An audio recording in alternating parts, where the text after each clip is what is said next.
नवीन buses घेतोय.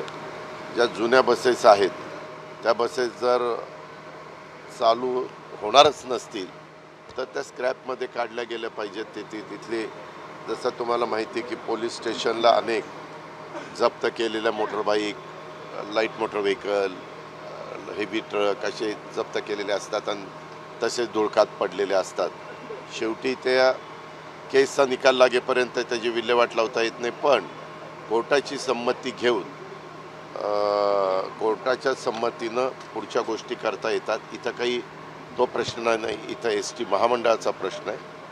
तर त्याच्याबद्दल प्रताप सरनाईक साहेबांशी बोलून पुढच्या जे काही कारवाई करायची ती इथंच नाही, जिथं कुठं महाराष्ट्रामध्ये बस स्थानकं आहेत आणि मोठे डेपो आहेत आणि तिथं अशा जुन्या बसेस स्क्रॅपमध्ये जाणाऱ्या पडून असतील तर त्याबद्दलची पण कारवाई त्या ठिकाणी करावी लागेल आणि केली.